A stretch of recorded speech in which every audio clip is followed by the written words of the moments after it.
Masters of the Universe, the movie that came out this weekend, I went and saw, and of course you want my review. First things first, let's kind of recap.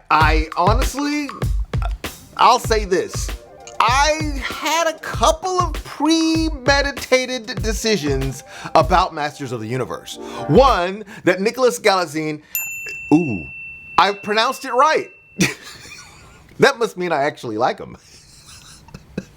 Galitzine, like a magazine, but Galitzine. There we go. So Nicholas Galitzine playing the role of Prince Adam and He-Man in this film. I went and saw it, and I must say this.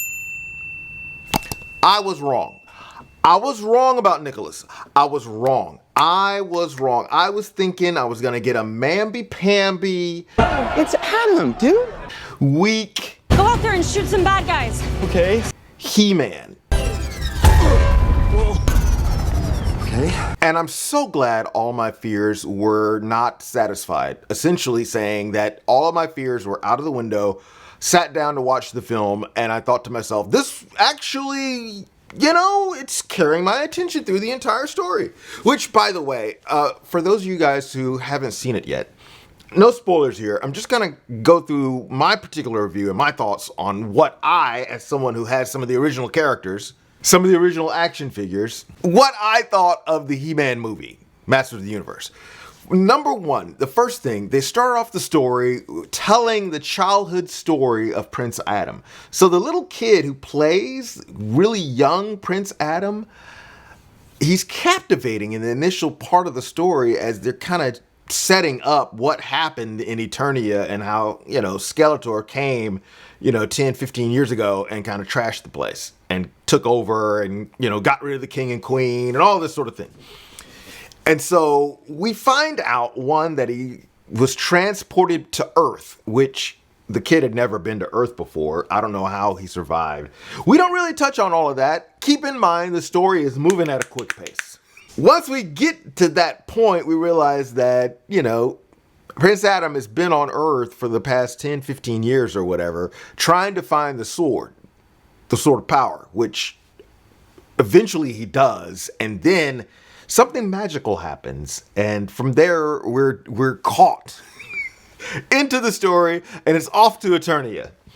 I must say this, the whole stuff on the Earth side, kind of like the first act of the movie, sets up the second half. So, yes, if you've watched a lot of the cartoons and a lot of the kind of, jokes, the cringy stuff, I went back and watched like a few episodes of the cartoons from the 80s, which if you've never seen any of those, I'm going to put a link to the DVD so that you can go and pick it up. It's going to be right down below. You can scroll down there. It's on Amazon. It's also, a link here on YouTube. So I'm going to put both of those there for you so that you can go and check them out. And you can decide for yourself, do you want to kind of look at the older cartoons, which in this movie, Masters of the Universe, they touch on a lot of things from the cartoon.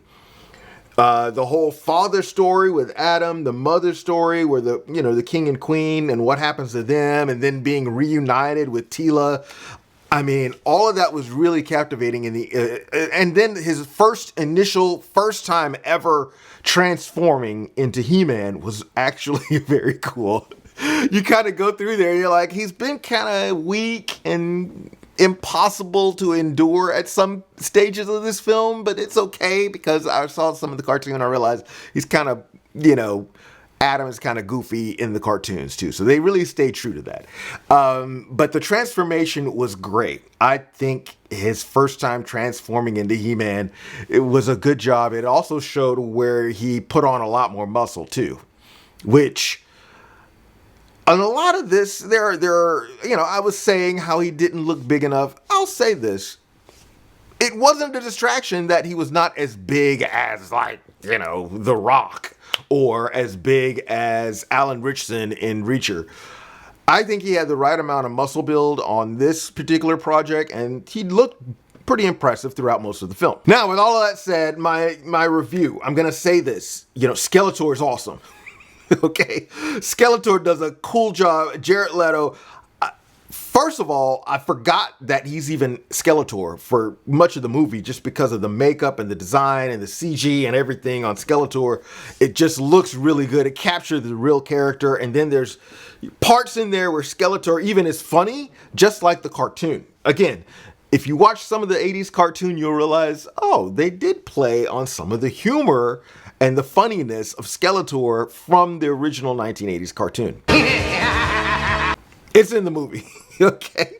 Which, say all of that, but Jared Leto's Skeletor is very scary at some points. He can be kind of like menacingly scary, which is well earned. So it raises the stakes, especially in the second act of the film. Once you kind of get into Eternia and things start going haywire, it's crazy, you know? I'll say this. It kept my attention throughout. No, He-Man was never kicked in the groin. He did kick someone in the groin. But I think that's okay. So I was happy with that. And obviously my biggest fear of him being kind of weak and that kind of faded away once we get him into being He-Man, and he's kind of absorbed into being the champion of the universe and all of that sort of thing. I think, honestly, they played the balance of that enough for me, but you need to decide, obviously, which one do you prefer? I would like to know what you think. Drop it down in the comments. Obviously, I saw the film. I enjoyed it. It's definitely one of those you want to add to your collection. There are 3, I'll say this, and I know you've seen it online, 3 different closed credit end scenes, like end scenes in the credits. So make sure you stick around for all 3 of those, because I saw like people getting up and walking out going, oh, okay, that was cool. But you're going to miss like all of the stuff that happens throughout. So make sure you stick around and watch that. And then, yeah, I mean, you'll really love all the music.